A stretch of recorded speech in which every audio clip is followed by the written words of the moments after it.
بسم الله الرحمن الرحیم. الحمد لله نحمده و نستعینه و نستغفره و نؤمن به و نتوکل علیه و نعوذ بالله من شرور انفسنا و من سیئات اعمالنا من یهدی الله فلا مضل له و من یضلله فلا هادی له و نشهد ان سیدنا و مولانا محمدا عبده و رسوله. اللهم صل علی محمد و علی آل محمد كما صليت على ابراهیم و علی آل ابراهیم انك حمید مجید و بارک علی محمد و علی آل محمد كما بارکت علی ابراهیم و علی آل ابراهیم انک حمید مجید. عرض سلام دارم و ادب و احترام خدمت همه شما خوبان و گرامیان. امیدوارم هر کجا که هستید در سایه الطاف الله متعال موفق و پیروز و سربلند باشید. البته شاکریم از اینکه فرصت نصیب ما قرار گرفت تا به همراه شما سروران در اولین درس از شرح تفسیر آیات سوره مبارکه بقره با شما گرامیان باشیم و به شرح و تفسیر معانی آیات این سوره مبارکه بپردازیم. در برنامه گذشته به همراه شما سروران درباره اهمیت این سوره، محتوای این سوره و صفات و ویژگی هایی که این سوره از آن برخوردار است صحبت کردیم و در این جلسه به همراه شما سروران به شرح آیات این سوره مبارکه خواهیم پرداخت در دومین صفحه قرآن کریم که آغاز سوره مبارکه بقره است. در ابتدای این سوره به همراه شما می‌خوانیم اعوذ بالله من الشیطان الرجیم بسم الله الرحمن الرحیم الف لام میم. الف لام میم 3 حرف در ابتدای این سوره آیه اول رو تشکیل می‌دهند که هر کدام تنها خوانده می‌شوند، قطعه خوانده می‌شوند. الف به تنهایی خوانده می‌شود و لام به تنهایی خوانده می‌شود و میم به تنهایی خوانده می‌شود. ما تعبیر اول این سوره رو علم نمی‌خوانیم. در ابتدای سوره‌های دیگر مثلا سوره مبارکه فیل ما شبیه این تعبیر رو داریم که علم تری کیف فانا ربک باصحاب الفیل. آنجا علم خوانده می‌شود، الف لام میم خوانده نمی‌شود، اما اینجا جدا جدا خوانده می‌شود و الف لام میم خوانده می‌شود. در ابتدای 29 سوره از کلام الله مجید ما چنین تعبیری رو داریم به اصطلاح حروف مقطعه که قطعه خوانده می‌شوند. در 29 سوره کلام الله مجید آغاز این سوره ها این گونه است که با حروفی شروع می شود که قطعه خوانده می شوند. حال یا یک حرف تنهاست به مانند قاف یا به مانند نون، یا 2 حرف از این حروف کنار هم قرار می گیرند که مثلا یا سین 2 حرف پشت سر هم قرار می گیرند یا ها میم، و در سوره هایی هستند که 3 حرف پشت سر هم قرار می گیرند مثل این سوره الف لام میم. یا ابتدای سوره مبارکه آل عمران همین تعبیر رو داریم، یا الف لام را شبیه این تعبیر رو ما در بخش‌های مختلف قرآن کریم در سوره‌های مختلف 3 حرفی هم داریم و 4 حرفی هم داریم، مثلا الف لام میم صاد یا الف لام میم را، و 5 حرفی هم داریم در ابتدای برخی سوره ها مثلا کاف ها یا عین صاد در ابتدای سوره مبارکه مریم، و این حروف به صورت قطعه خوانده می شوند. به این خاطر به حروف مقطعه معروف هستند. 14 حرف از حروف الفبای عربی رو اختصاص دادن به خود، یعنی از بین 28 حرف الفبای عربی نصف آنها 14 حرف آنها در این مجموعه حروف مقطعه‌ای که در 29 سوره قرآن به کار رفته آمده است و استفاده شد. از کنار هم قرار دادن این حروف یک تعبیری رو استفاده کردن و به کار بردن و درست کردن مفسرین قرآن کریم. تعبیر بسیار زیبایی است که میتواند دلالت زیبایی بر معنای این حروف مقطعه هم داشته باشد و تفسیر آنها. گفتن نص حکیم قاطع له سر. اگر این 14 حرف رو کنار هم جمع بکنیم و یک جمله از آنها بسازیم، این جمله رو ساختند کسانی که در این زمینه تخصص داشتند در علوم تفسیر. نص حکیم قاطع له سر، نصی با حکمت و قاطع که سری ورای آن نهفته است. این جمله برگرفته از همین 14 حرف در ابتدای 29 سوره قرآن کریم است و اشاره‌ای به معانی آن هم دارد. در معنی الف لام میم و تفسیر آن اقوال مختلفی رو مفسرین نقل کردند و راجح ترین آن این هست که این حروف در ابتدای این سوره ها به خاطر آن استفاده شده و دلالت بر این دارد که قرآن کریم از همین حروفی که شما استفاده می کنید درست شده است. یعنی به زبان عربی در آن زمانی که این قرآن نازل شد بر جامعه عرب از همون حروفی است، بلکه نصف حروف ادبیات عربی رو در ابتدای این 29 سوره الله متعال استفاده کرد تا نشان دهد که این زبان همون زبانی است که شما صحبت می کنید و این کتاب به همان زبان شماست. اما اگر می توانید به مانند این کتاب بیاورید. اگر احساس می کنید که این کتاب از غیر الله متعال آمده است، کتابی به مانند این بیاورید و هرگز نمی توانید که این کار را انجام دهید و هرگز نخواهید توانست که کتابی به مانند این کتاب بیاورید. در 29 سوره‌ای که با حروف مقطعه آغاز شدند، در کل این سوره ها یا متصل بعد از حروف مقطعه یا در همون آیات این سوره حرف از قدرت و غلبه قرآن کریم است، حرف از حقانیت قرآن کریم است، حرف از این است که این کلام الله متعال است. و به شکلی به تعبیر دیگر حروف مقطعه در ابتدای سوره های قرآن کریم که واقع شده اند دلالت بر این دارند که این کلام از سوی الله متعال است و یک نوع تحدی است و یک نوع چالشی است به همه کسانی که ادعا می‌کنند این کتاب از جانب غیر الله متعال است و به تعبیرهای مختلف الله متعال آنها را به تحدی گرفته است و به چالش گرفته است و به مبارزه طلبیده است. که اگر گمان می‌کنید این کتاب از جانب غیر الله متعال است، یک سوره به مانند آن بیاورید، چه برسد یک کتابی به مانند آن. الف لام میم. آیه اول این سوره با یک تحدی آغاز می شود، با یک اعلان آغاز می شود و گوشها رو به سوی خود جلب می کنه که بعد از الف لام میم چه خواهد آمد، بعد از الف لام میم چه سری است ورای الف لام میم، این نص حکیم قاطعی که له سر. ذلک الکتاب لا ریب فیه هدی للمتقین. در آیه دوم الله متعال می‌فرماید ذلک الکتاب، آن کتاب. ذالک برای اشاره به دور استفاده می شود. در ادبیات عرب ذالک برای ضمیر اشاره به دور است، اما اینجا به معنای این ترجمه می کنیم، این کتاب. این ترجمه می کنیم چون اینجا آن تحت لفظی کلمه ذالک می شود آن، ذالک الکتاب، آن کتاب.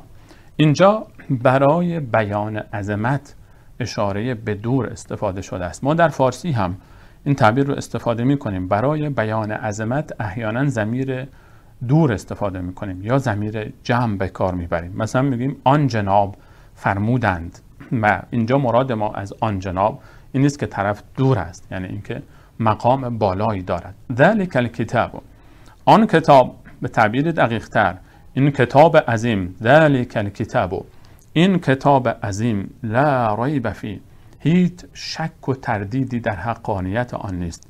لا ریب فیه، صحبت از کتاب است. الله متعال در ابتدای قرآن کریم، در ابتدای سوره بقره برای ما صحبت از یک کتاب می کند. وقتی سخن از کتاب می آید، سخن از نوشتن است، سخن از خواندن است، سخن از علم است، سخن از تعقل است، سخن از تفکر و تدبر است، صحبت از اندیشیدن است. کتاب یعنی خواندن، یعنی نوشتن، یعنی فکر کردن، یعنی تعقل. اولین کلمه ای هم که بر رسول الله صلی الله علیه و سلم از این کتاب نازل شده است اقرا. این امت خواندن است، بخوان.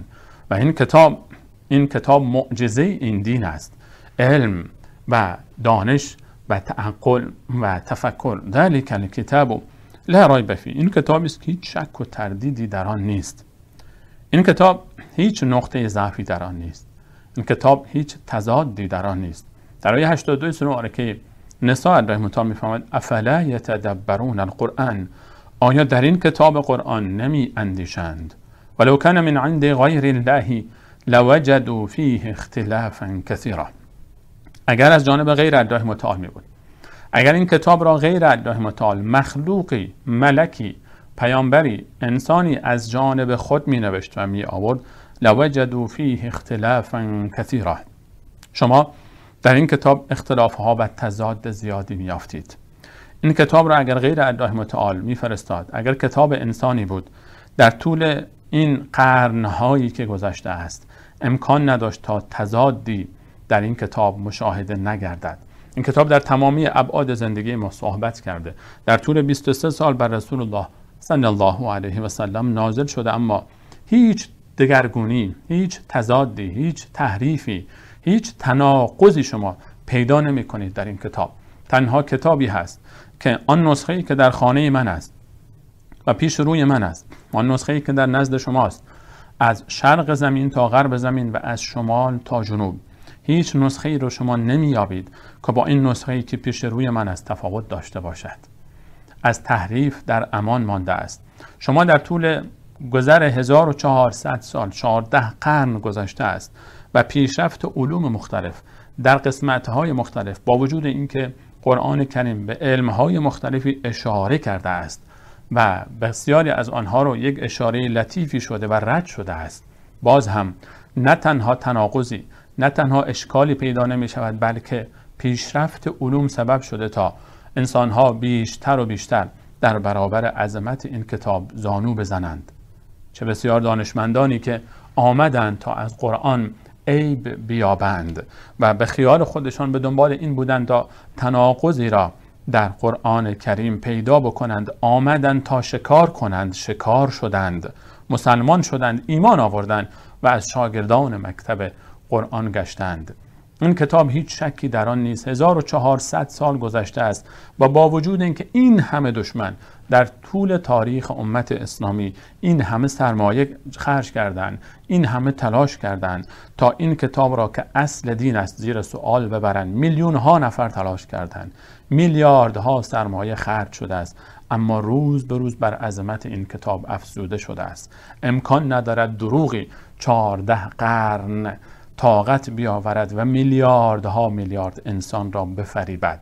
2 میلیارد انسان امروز در مکتب این کتاب زانو زده اند و امکان ندارد این همه دانشمند، این همه پادشاه، این همه انسانهای متفکر و انسانهای نمونه و برجسته و نخبه در طول تاریخ فریب خورده باشند و یک دروغی را پذیرفته باشند. ذلک الکتاب لا ریب فیه. این کتاب هیچ شک و تردیدی در آن نیست، در حقانیت این کتاب، در این که از جانب الله متعال است، چون هیچ اختلافی در آن نیست، چون نمونه دیگری ندارد، چون کسی نمیتواند به مانند آن بیاورد. اگر کسی میگوید از جانب غیر الله متعال است، خب تو هم انسانی هستی. اگر محمد صلی الله علیه و سلم انسان زیرکی بوده است و تو گمان میبری از او زیرکتری، کتابی به مانند آنچه او آورده و نوشته است تو هم بنویس و تو هم بیاور و ببینیم که کتاب تو چند سال عمر خواهد کرد. ذلک الکتاب لا ریب فیه. اولین کتابی است که وقتی که می آید و شروع به سخن می کند، در همان مقدمه کتابش، در همان صفحات اولش میگوید در این کتاب هیچ شک و تردیدی نیست. عادتاً مؤلفین وقتی کتابی می نویسند، در مقدمه کتاب خود، در آغاز کتاب خود، از تمامی خوانندگان می خواهند که اگر نقصی در این کتاب است، اگر عیبی هست، اگر مشکل علمی وجود دارد، اگر اشتباهی است، اشتباه تایپی وجود دارد، اگر در مفهوم اشتباهی شده است، اگر در آدرس هایی که در کتاب داده شده از جاهای دیگر اشتباهی صورت گرفته، آن خطا و اشتباه را بر مؤلف ببخشند و لطف نموده این خطا و اشتباه را به او گوشزد کنند. آدرسی رو هم می نویسه یا آدرسی برای ارتباط برقرار کردن در اون مقدمه کتاب خود، علاوه بر اینکه از کوتاهی هایی که در کتاب هست معذرت خواهی میکنه، آدرسی میفرسته که ما رو در اصلاح اشتباهات یاری کنید. اما الله متعال در آغاز کتاب خود میفرماید با عزت و اقتدار که در این کتاب من هیچ تردید و شکی و تناقضی و اختلافی و اشتباهی وجود ندارد، زیرا کلام الله متعال است. ذلک الکتاب لا ریب فیه هدی للمتقین. هدایتی است، مسیر راه را نشان می‌دهد، چراغ راه است. للمتقین، برای پرهیزکاران. در همین سوره مبارکه در آیه 185 وقتی که الله متعال صحبت از ماه مبارک رمضان می‌کند و آن ماهی که قرآن کریم در آن نازل شده است، می‌فرماید شهر رمضان الذی انزل فیه القرآن هدی للناس. قرآن نازل شده در شهر رمضان و هدایتی است در ماه رمضان قرآن نازل شده است و هدایتی است برای همه مردم. این کتاب هدایت است، راهنماست، این نقشه راه است برای رسیدن به الله متعال، رضایت الله متعال، جنت الله متعال. این نقشه راه است تا من و تو راه را گم نکنیم. آمده است تا به من و تو انسان بودن را بیاموزد. آمده است تا به من و تو یاد دهد که ای انسان چگونه مهره مفیدی روی زمین باشی. ای انسان چگونه خلافت زمین را از پدرت آدم به خوبی به ارث ببری و چگونه در مسیر نهایی و اون مقصد پایانی که جنت است به نحوی حرکت بکنی که هم دنیای تو آباد باشد و هم آخرت تو به نفع تو گردد. چگونه این مسیر رو طی بکنی. برای همه مردم است. هدی للناس، برای همه مردم است. این کتاب برای یک قوم خاص نیست، برای یک زبان خاص نیست، با وجود اینکه این کتاب به زبان عربی است و طبیعتاً وقتی کتابی نازل می شود باید به یک زبانی باشد. تورات و انجیل به زبان عبری نازل شدند و قرآن به زبان عربی نازل شده است و به زبانهای دیگر قابل فهم است. ترجمه داره، تفسیر داره. علمایی هستند که به تمام انسانهای روی زمین این کتاب رو شرح می دهند و بیان می کنند و تفسیر می کنند. اما از میان همه مردمی که مخاطب این کتاب هستند برای چه کسانی سودمند است؟ چه کسانی استفاده حقیقی رو از این کتاب میبرند؟ چه کسانی در زندگی آنها تحول ایجاد می شود؟ این نسخه درمان به درد چه بیمارانی میخورد؟ چه کسانی استفاده میکنند برای درمان بیماری های قلب خود از این کتاب و بهره حقیقی را میبرند؟ آن کسانی که این نسخه را در زندگی خود تطبیق میدهند، آن کسانی که دارو را میگیرند و آن دارو را آنگونه‌ای که پزشک با آنها معرفی کرده استفاده میکنند، فقط آنها بهره مند میشوند. وگرنه اگر بیماری نسخه ای را بگیره و بگه به به و چه نسخه زیبایی، چه خط زیبایی داشته دکتر، چه داروهای گران قیمتی، عجب شکل و شمایلی داره این قرص و چه بویی داره آن شربت، و استفاده نکنه، هیچ سودی برای او نخواهد داشت. هدی للمتقین همین معناست. متقین یعنی متقیان، پرهیزکاران. پرهیزکار کسی است که پرهیز میکند از آنچه الله متعال او را منع کرده و انجام میدهد آنچه را که الله متعال او را به آن امر نموده است. متقی، تقوا، معنای تقوا این است که اطاعت آنچه الله متعال در این کتاب به ما امر نموده و دوری از آنچه که ما را نهی نموده است. فقط کسانی در زندگی آنها قرآن کریم اثرگذار است و تأثیر میگذارد که به دستورات قرآن عمل میکنند. هدی للمتقین. تعبیر دیگری، اشاره لطیفی در این تعبیر وجود دارد، معنای دیگری است و میفرماید که هدی للمتقین یعنی به اندازه پایبندی تو به تقوا، به اندازه تقوایی که در وجود خود می آوری، به اندازه اطاعت تو از اوامر الهی و دوری تو از گناهان، سهم تو از هدایت همین اندازه است. هرچقدر تقوای تو بیشتر باشه هدایت تو بیشتر است. هرچقدر تقوای تو بیشتر باشه استفاده تو از قرآن کریم بیشتر است. هرچقدر متقی تر باشی از این کتاب بیشتر استفاده میکنی. هرچقدر پایبندتر باشی به قرآن کریم، دستوراتش، و از گناهان بیشتر دوری بکنی، قرآن رو بهتر میفهمی. قرآن بیشتر برای تو تأثیر میگذارد. زندگی تو بیشتر متحول میشه. ذلک الکتاب لا ریب فیه هدی للمتقین. این کتاب فقط کسانی را هدایتگر است، به درد کسانی میخوره که او رو عمل کنند، بفهمند، یاد بگیرند و در زندگی خود بیاورند. همین است که ما درباره رسول الله صلی الله علیه و سلم از مادرمان عایشه میفرماید که رسول الله صلی الله علیه و سلم کان خلقه القرآن. رسول الله علیه و سلم وقتی از مادر پرسیدن اخلاقشون چگونه بود، فرمود قرآن بود. رسول الله صلی الله علیه و سلم نمونه عملی قرآن بود و قرآن علم رسول الله صلی الله علیه و سلم. علم و عمل با هم وقتی که جمع بشوند اون وقت هدایت می آید. ذلک الکتاب لا ریب فیه هدی للمتقین. شکی در این کتاب نیست که بر حق است و هیچ تردیدی نیست که از جانب الله متعال است، اما تنها کسانی از این کتاب بهره میبرند که این دستورات این کتاب را در زندگی خود استفاده بکنند و با آن عمل بکنند.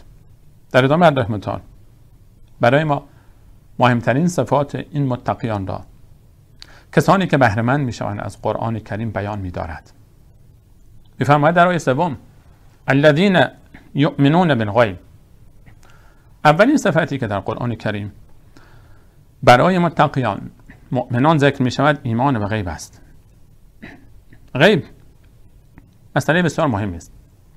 الذین یؤمنون بالغیب، آنچه که پیدا نیست، پوشیده است، پنهان است. غیب ما در فارسی هم استفاده میکنیم، فلانی غیب شد، پنهان شد. غائب است یعنی پنهان است. غیب به هر آن چیزی گفته می شود که از چشم ما پنهان است و ما با این چشم خود در این دنیا توان دیدن آن را نداریم، نمیتوانیم ببینیم. برای ما وجود الله متعال، ذات الله متعال غیب است. برای ما ملائکه الله متعال غیب هستند. برای ما جنت و نار، بهشت و دوزخ غیب هستند. با وجود این که هستند، اما ما توانایی دیدن آنها را نداریم، نمیتوانیم ببینیم. اینها یک بخشی از غیب است. آنچه قبل از ما بوده است، از تاریخ گذشتگان، امتهای قبل از ما جزئی از غیبند. الله متعال در پایان سوره مبارکه یوسف، در پایان داستان پیامبران الهی در سوره مبارکه هود، در پایان داستان مریم و عیسی و زکریا علیهم السلام در سوره مبارکه آل عمران صحبت می‌فرماید که اینها اخبار غیبی است. ذلک من انباء الغیب نوحیه الیک، تلک من انباء الغیب نوحیها الیک، با تعبیرهای مختلف. اینها از اخبار غیبی هستند که من الله با عظمت به تو یاد دادم ای پیامبر من. آنچه از گذشته اتفاق افتاده و ما نمیدانیم غیب است. آنچه در آینده اتفاق خواهد افتاد و ما ندیده ایم هنوز غیب است. آنچه الان وجود دارد و ما توان دیدن آن را نداریم غیب است. پس غیب هم به گذشته مرتبط است، هم به آینده مرتبط است، هم به حال مرتبط است در عالمی دیگر. الذین یؤمنون بالغیب، کسانی که ایمان به غیب دارند، باور دارند به غیب. خب چیزی را که ما قبلا ندیده ایم و در آینده هم نمی بینیم و الان هم قادر به دیدن آن نیستیم، چطور ایمان داریم؟ آنچه که ما از غیب به ما رسول الله صلی الله علیه و سلم گفته است، آنچه که الله متعال در قرآن کریم به ما یاد میدهد. غیب رو نمیشه با حواس سنجید. چرا؟ چون چشم من دایره دیدش محدود، پشت این دیوار رو نمیبینه. گوش من دایره شنوایی او محدوده، یک سطح خاصی از صدا رو میشنوه، یک فرکانس خاصی رو پایینتر از اون و بالاتر از اون رو نمیشنوه، یک حجم خاصی داره برای شنیدن. و همچنین برای لمس، همچنین مزه، تمام حواس پنجگانه ما محدودند و مغز ما هم که بر اساس اطلاعاتی که از این حواس پنجگانه کسب میکنه و اونها رو حلاجی میکنه و تصمیم میگیره، اینها ورودی های مغز هستند. اینها به او داده ها رو میدن و او اینها رو با هم بررسی میکنه و از اونها نتیجه گیری میکنه. چون ورودی های مغز محدودند، نتیجه گیری مغز هم محدود است. برای این اساس مواردی هست که نیاز هست که ما از غیب، از الله متعال و از رسولش یاد بگیریم. اینجاست که الله متعال به ما مسائلی رو مطرح میکنه که عقل ما با وجود محدود بودنش اونها رو انکار نمیکنه، چون اینها ثابت هستند که از سوی الله متعال است. پیامبری رسول علیه السلام با دلیل برای ما ثابت می شود. وجود الله متعال با دلیل برای ما ثابت می شود. الذین یؤمنون بالغیب، در غیب فقط باید به نص صریح و صحیح از سوی الله متعال و از رسولش اعتماد کرد. یؤمنون بالغیب، اینها ایمان به غیب دارند. نیست اما در ظاهر نیست، اما در حقیقت هست. موارد زیادی هستند در همین دنیا هم ما مواردی هستند که نمی بینیم اما اثر آنها را متوجه می شویم. جریان برق رو هیچ کسی نمیتونه یک کابل که لخت از پیش روی او بگه برق داره یا نداره، دیده نمیشه. وقتی که دست زد اون موقع معلوم میشه که برق دارد یا ندارد. ما آثار آنچه که غیب است رو میبینیم. الله متعال برای ما در بحث غیب صحبت می‌فرماید و ارکان ایمان.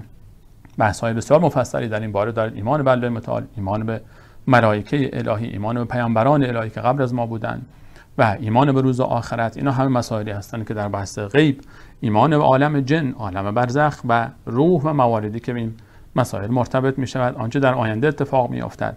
الذین یؤمنون بالغیب، نشان از این دارد این تعبیر که ما نیاز به علم داریم. باید در بحث غیب خودمان را آنچه که در امور غیبی است باید یاد بگیریم، مطالعه بکنیم. بعد از اینکه یاد میگیرند و علم می آموزند و یقیمون الصلاة، صفت دوم بعد از ایمان به غیب، یقیمون الصلاة، برپا داشتن نماز، اقامه میکنند، نماز را برپا میدارند. اقامه یعنی برپا داشتن نماز آنگونه‌ای که حق نماز است. از مرحله مقدماتی قبل از نماز، از نظافت بدن، از نظافت مکان، از یافتن جهت قبله، از وقت شناسی برای نماز گرفته تا داخل شدن به نماز، تا ارکان نماز، تا جزئیات بخش مختلف نماز، تا رعایت اعتدال در نماز و سکون در نماز، حضور قلب در نماز و آنچه که در مرحله به مرحله نماز از قیام و رکوع و سجده و تشهد تا سلام آمده است. رعایت همه این موارد، سر وقت خواندن، قضا نکردن، درست خواندن، آنگونه‌ای که تعلیم داده شده است. نماز را آنگونه‌ای که حق نماز است ادا می‌کنند. نماز مهمترین رکن دین است. اولین مقوله عملی، اولین عملی که در قرآن کریم ذکر می شود برای ما نماز است. چون فرق بین مسلمان و کافر در نماز است. کسی که نماز نمی‌خواند درباره اینکه آیا مسلمان است یا نه، علما با هم به بحث و گفتگو پرداختن. به همین قدر کافی است برای کسی که نماز نمی‌خواند. خطر این موضوع کافی است که علما درباره کافر بودن و مسلمان بودن او با هم به بحث پرداختن. آیا او را در قبرستان مسلمانان دفن بکنیم یا نکنیم؟ آیا از او کسی ارث میبرد یا نمیبرد؟ همین خطر کافی است. غیر از اینکه بماند که قول راجح چیست یا نیست. کسی که نماز نمیخواند مسلمان نیست. 5 وقت در روز باید نماز بخواند. الذین یؤمنون بالغیب و یقیمون الصلاة، نماز را آنگونه‌ای که شایسته است برپا می‌دارند. سلاح مؤمن نماز است. ارتباط او با الله متعال نماز است. بندگی او در نماز است. و یقیمون الصلاة، نماز ارتباط انسان با الله متعال. بعد از ارتباط انسان با الله متعال، ارتباط با بندگان رو مطرح می‌فرماید. و مما رزقناهم ينفقون، سومین صفت از متقیان بعد از ایمان به غیب و نماز برپا داشتن آنگونه‌ای که شایسته حق نماز است. موضوع سوم انفاق است. و مما رزقناهم، از آنچه که رزق و روزی آنها قرار داده ام، ینفقون، من الله واظمد. رزقنا، رزقنا صیغه جمع است. نا در عربی جمع است. رزقناهم تحت لفظی می شود آنچه ما روزی داده ایم. اما ضمیر جمع در قرآن کریم الله متعال برای ذات خود ضمیر جمع یا فعل جمع به کار میبرد. در مواردی میفهمد نحنو و یا انا، ما، و همچنین فعل هایی که به کار میرود فعل جمع است برای بیان عظمت. ما در عربی هنوز متداول است. مثلا پادشاهی وقتی که میخواهد یک بیانیه‌ای صادر بکنه، امری صادر بکنه، میگوید نحن ملک فلان امرنا بما هو ات. من پادشاه فلانی، میگوید ما، نمیگوید من، نمیگوید انا، میگوید نحن، ما. اینجا همون من هست برای بیان عظمت. ما پادشاه فلانی امر کردیم به این موضوع، در حالی که یک نفر بیشتر نیست. در عربی ضمیر جمع برای تعظیم به کار می رود. برای فعل جمع احیانا برای تعظیم به کار می رود. ما در قرآن کریم می بینیم که الله متعال برای تعظیم خود، برای بیان عظمت خود صیغه جمع و ضمیر جمع به کار می برد. و مما رزقناهم، و از آنچه که من الله با عظمت با آنها روزی گردانده ام، ینفقون، انفاق می کنند. رزق معنی وسیعی دارد. رزق تنها پول نیست. پول یکی از مصادیق رزق است. مال یکی از مصادیق رزق است. یکی از نمونه های رزق است. رزق، سلامتی یک رزق است. دینداری و ایمان یک رزق است. آبرو و عزت یک رزق است. تندرستی یک رزق است. علم یک رزق است، همسر خوب یک رزق است، فرزند خوب یک رزق است. همه این موارد هر کدام به تنهایی رزق هستند، رزق و روزی هستند. تمام نعمت‌هایی رو که الله متعال به یک فرد میدهد، هر کدام از این نعمت‌ها یک رزق است، یک روزی است. اعتبار یک روزی است، جایگاه یک رزق و روزی است و به هر کسی الله متعال یک بخشی از اینها را میدهد، تقسیم میکند بین آنها و رزق و روزی را بین مردم تقسیم کرده است. الله متعال میفرماید انسان متقی، انسان مؤمن کسی است از آنچه من به او رزق و روزی داده‌ام او می آید و انفاق می کند، از جنس آنچه به او داده است انفاق می کند. اگر کسی الله متعال به او مال داده، مال را می بخشد. اگر کسی الله متعال به او علم داده است، علم خود را بذل و بخشش می کند، به دیگران یاد می دهد. اگر کسی به او سلامتی و تندرستی داده، شکرانه بازوی توانا به گرفتن دست ناتوان است. شکر از جنس عمل باید باشد، انفاق از جنس رزق باید باشد. کسی که آبرو و اعتباری الله متعال به او داده، این آبرو و اعتبار خود را در راه حل مشکلات کسانی که مشکل دارند استفاده می کند. ریش سفیدی دارد، گرو می گذارد، جایگاهی داره، اعتباری داره. کسی که حاکم است از قدرت و حکومت خود استفاده می کند. کسی که قدرت داره از قدرت خود استفاده می کنه. رزق و روزی باید الله متعال می فهمد از آنچه که من رزق و روزی دادم به شما در مسیر رضایت من استفاده بکنید. بعد از این الله متعال می فهمد والذین یؤمنون در آیه 4 کسانی که ایمان دارند بما انزل الیک، به آنچه که بر تو نازل شده است، قرآن کریم، و ما انزل من قبلک، آنچه که قبل از تو نازل شده بود. اینجا سخن از امتداد مسیر انبیای گذشته است. اینجا صحبت از این می شود که قرآن کریم پدیده نوظهوری نیست. قرآن کریم اولین کتاب آسمانی نیست که نازل شده، هرچند آخرین هست. محمد مصطفی علیه السلام اولین پیامبری نیست که آمده است. پیامبر نوظهوری نیست، آخرین آنها هست اما اولین آنها نبوده است.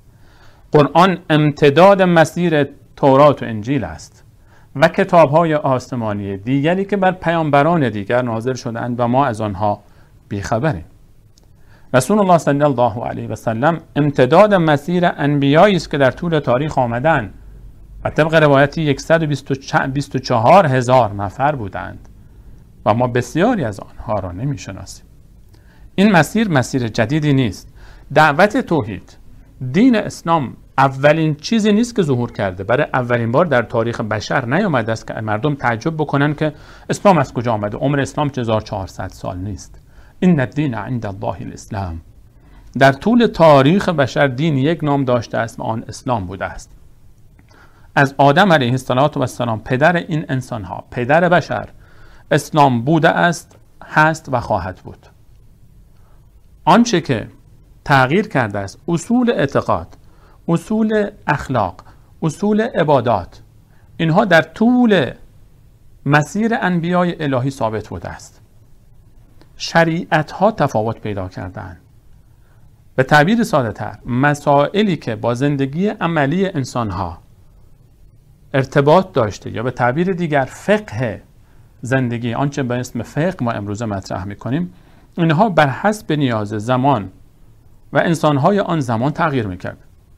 اما اصول اعتقادی، اصول اخلاق، اصول عبادات در طول تاریخ رسالت انبیای الهی از آدم علیه السلام تا خاتم علیه السلام رسول الله صلی الله علیه و سلم ثابت بوده است.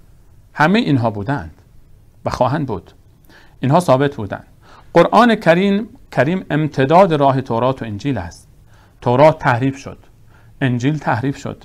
قرآن کریم رو چون آخرین کتاب آسمانی بود، الله متعال حفاظت او رو به عهده گرفت و از تحریف اون جلوگیری شده است.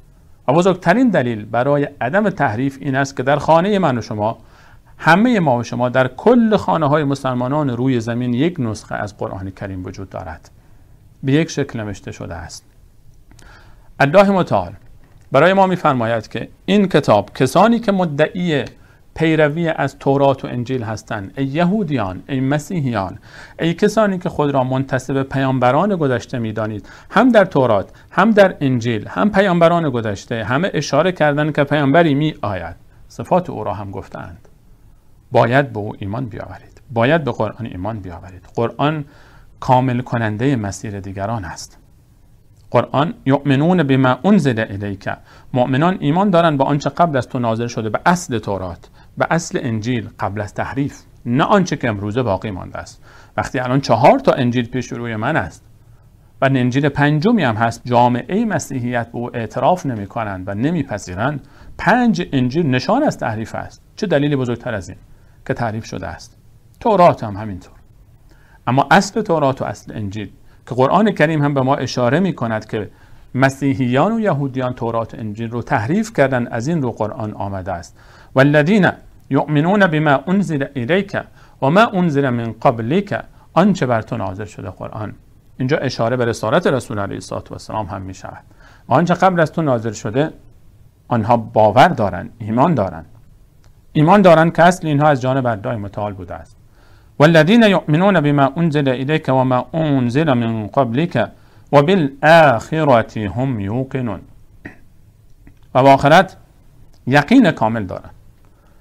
یقین دارند که حتما بهشتی است و حتما دوزخی هست، حتما بعد از مرگ حساب و کتابی است. مرگ پایان زندگی ما نیست، بلکه انتقال از یک مرحله به مرحله دیگر است. ما نیامده ایم که بمیریم به این معنا که تمام شویم. ما میلیاردها میلیارد سال زنده ایم،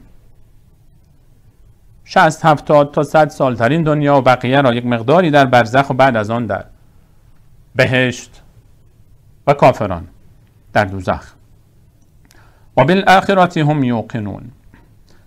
ابتدای این آیات با ایمان به غیب شروع شد و با یقین با آخرت با اتمام رسید. و بالآخرة هم یوقنون. کلمه یقین در پایان این صفات اشاره لطیفی است به این که کسانی که ایمان دارند و عمل دارند، چون اینجا صحبت از نماز است، صحبت از انفاق است، کارهای عملی است، جمع بین باور و عمل، ایمان و عمل رو با هم در این آیات برای ما جمع کردن رحمتان و فرمود و بالآخرة هم یوقنون. یقین کامل وقتی پیدا می شود که اینها که انسان ایمان و عمل رو با هم جمع بکنه، ایمان و عمل با هم نتیجهش می شود یقین. و بالآخرة هم یوقنون. و نتیجه می شود اولئک علی هدی من ربهم. اینها همون کسانی هستند که هدایت حقیقی رو دریافتند، مسیر رو پیدا کردند، راه خود رو یافتند. اولئک علی هدی من ربهم و اولئک هم المفلحون. اولئک علی هدی من ربهم، اینها بر هدایتی از جانب پروردگارشان هستند. رب کسی است که خلق می کند. به کلمه رب به ذاتی اطلاق می شود که خلق می کند، رسیدگی می کند، بعد از خلق نیازهای مخلوق خود را برآورده می سازد و مالک تمام آن چیزی است که مخلوق او در مسیر زندگی دارد، مدیر و متصرف در زندگی اوست. من ربهم، این ربی که آنها را خلق کرده، به وجود آورده، دنیا رو برای آنها به وجود آورده، زندگی و وسایل زندگی رو در دنیا برای آنها مهیا کرده، برنامه زندگی هم به آنها داده است. آن کتاب قرآن است. کسانی که این صفات رو دارن، این گونه با این کتاب تعامل میکنن، اینها رهیاب میشوند. اولئک علی هدی من ربهم و اولئک هم المفلحون. و اینها همان کسانی هستند که به فلاح میرسن، رستگار میشوند، به مقصد میرسن، به جنت میرسن، و اون خانه اصلی خود باز میگردند. در ادامه رحمت الله برای ما صحبت از کسانی میکند که اینها هرگز به قرآن کریم ایمان نمی آورند. کسانی هستند که از همان ابتدا در برابر قرآن کریم یک موضع گیری تدافعی دارند، سنگر می گیرند. عده‌ای از انسانها به دنبال یافتن حق هستند، عده‌ای دیگری به دنبال این هستند که ثابت کنند بر حقند.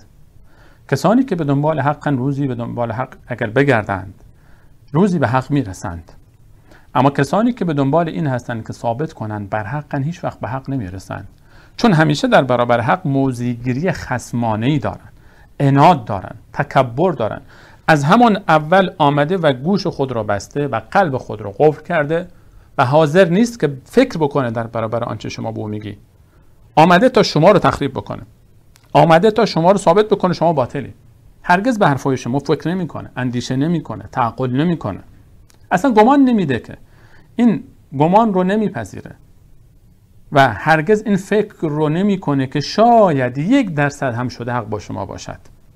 خب کسی که با این دیدگاه پیش روی شما بیاید طبیعتاً که به شما ایمان نمی آورد. الله متعال میفهمد کسانی که ایمان می آورند، خب درباره آنها صحبت شد، کسانی که آنها حاضر می شوند قلب خود را می دهند، تعقل می کنند، تفکر می کنند، حقایق رو می بینند، حقانیت کتاب رو باور می کنند، ایمان می آورند. اما کسانی که ایمان نمی آورند چرا ایمان نمی آورند؟ ان الذين كفروا، در 2 آیه الله متعال برای ما اینها رو معرفی میکنه. ان الذين كفروا، کسانی که کافر شدند، سواء علیهم، کسانی که از روی عناد، از روی تکبر، از روی غرور، بدون اینکه فکر بکنند، بدون اینکه تعقل بکنند، بدون اینکه حرف شما رو بشنوند، موضع‌گیری خود را از قبل انجام داده اند، با این روی کرد به میدان می آیند، سواء علیهم، برای اینها برابر است. انذرتهم، چه به اینها پند بدهی، ام لم تنذرهم، چه به اینها پند ندهی، لا یؤمنون، اینها تو را نمیپذیرند، اینها به تو باور نمی کنند، ایمان نمی آورند، قبول نمی کنند. لا یؤمنون، نرود میخ آهنین در سنگ. اینها میگن نصیحت همه عالم به گوش من باد است. از این گوش میگیرند و از گوش دیگر میاندازند بیرون، چون اینها گمان میکنند که 100% خودشان بر حق هستند و شما بر باطل. قل هل ننبئکم بالاخسرین اعمالا، آیا شما را به زیان بارترین کارها دلالت نکنم؟ در آیه 102 و 3 سوره مبارکه کهف الله در آیه 603 به خصوص میفرماید که الذین ضل سعیهم فی الحیاة الدنیا، زیان بارترین افراد در دنیا کسانی هستند که سعی بیهوده بردند و تلاش بیفایده کردند. و هم یحسبون انهم یحسنون صنعا، و آنها گمان میکنند که کار نیک میکنند. کسانی که حاضر نیستند در برابر قرآن تعقل بکنند، تفکر بکنند، فرقی نمیکنه شما آنها رو پند بدهید یا پند ندهید. این آیه اشاره به کسانی است که حاضر نیستند حرف بشنوند، حاضر نیستند گوش بکنند، حاضر نیستند بخوانند، حاضر نیستند تعقل و تفکر بکنند. آن دسته از کفار، اینا تا ابد کافر میمانند. که ان الذين كفروا، چه کسانی کافر میشوند؟ کسانی که عناد دارند. ختم الله علی قلوبهم، چرا؟ الله متعال به خاطر رفتاری که خود آنها کردند، به خاطر مسیری که خود آنها در پیش گرفتند، نتیجه کار آنها این شده، عناد آنها، سرکشی آنها، ظلم و تجاوز آنها، که الله متعال بر قلب‌های آنها ختم زده، مهر زده. قدیم اگر در فیلم‌های قدیمی اگر دیده باشید، وقتی یک نامه‌ای رو می‌خواستن که پلم بکنن، ببندن، مقداری موم، اون چیزی که کندوی عسل از اون ساخته میشه، میگرفتن، اون رو حرارت میدادن، میریختن روی 2 طرف لبه نامه، و یا پوست بود یا از کاغذی بود و این نرم بود، یک مهری داشتن، مهر سنگی یا آهنی که شکل خاص روی اون نقش داشت. این رو روی اون میگذاشتن قبل از اینکه سرد بشه و این روی اون میماند و تا وقتی که باز نشده بود، وقتی نشکسته بود یعنی باز نشده است، وقتی باز میشد میشکست، این معلوم میشد که باز شد. این رو میگن ختم. نشان از پوشیدن است، نشان از بسته شدن تمام راه است. ختم الله علی قلوبهم، الله تعالی بر قلب ها اینا مهر زده، یعنی هیچ چیزی وارد نمیشه به قلب اینها، پلم شده قلب اینها موضع‌گیری خصمانه اینها سبب شده که اینا هیچ چیزی به قلب اینها راه پیدا نمیکنه، نمیگذارن که راه پیدا کنه. و علی سمعهم، و همچنین بر گوش های اینا الله تعالی ختم زده. و علی ابصارهم غشاوة، و بر چشم های اینها هم پرده است، گوش اینها نمیشنود، چشم اینها نمیبیند، قلب اینها تعقل و اندیشه نمی کند. خب وقتی که نه گوش بشنوه، نه چشم ببینه، نه قلب اندیشه و تفکر بکنه، موقع مشخص است که این انسان به کجا می رود. فإنها لا تعمى الأبصار ولكن تعمى القلوب التي في الصدور. این چشم‌ها نیستن که کورند، بلکه این قلب درون سینه است که کور می شود. وقتی قلب کور بشه، چشم هم دیگه نمی بینه، گوش هم دیگه نمی شنوه. و علی ابصارهم غشاوة، الله متعال برای چشم فرمود که بر چشمای آنها پرده است، ختم استفاده نکرد، چون چشم فقط از یک طرف میبینه. وقتی پرده جلوی اون بیافته دیگه نمیبینه. اما گوش از هر طرف میشنوه، از پشت سر، از بالا، از راست، از چپ، و قلب هم از هر سو به سوی او فکر و اندیشه سرازیر می شود. به همین خاطر برای گوش و برای قلب علی مطلق تعبیر ختم استفاده کرد، یعنی از همه طرف بسته شد، و برای چشمای آنها تعبیر پرده استفاده کرد. ولهم عذاب عظیم. و نتیجه این عناد و سرپیچی از دستورات الله متعال می شود که عذاب عظیمی پیش روی آنهاست، چون اینها حاضر نشدند در برابر این کتاب زانو بزنند و پروردگار خود را بشناسند، مسیر خود را دریابند، آن انسان شایسته‌ای که باید باشند نمیشوند و به بیراهه میروند. در ادامه الله متعال برای ما 13 آیه درباره منافقان صحبت میکند. کسانی که ایمان نیاوردند به دروغ میگند ایمان آوردیم. تا اینجا برای دو گروه الله متعال صحبت فرمود: مؤمنان که ایمان میآورند به قرآن کریم و کسانی که ایمان نمیآورند. چرا ایمان نمیآورند؟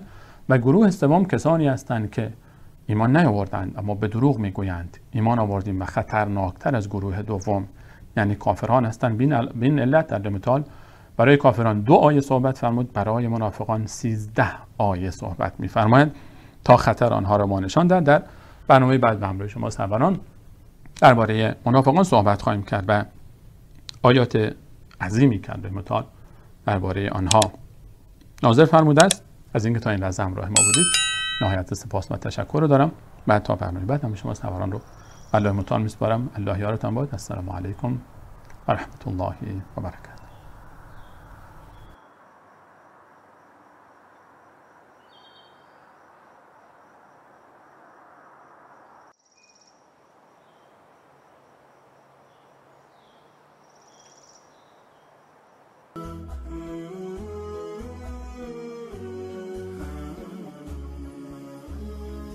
عزیزانی که مایل به دریافت این برنامه جهت پخش در کانال‌های خود هستند با راه‌های ارتباطی زیر مکاتبه نمایند.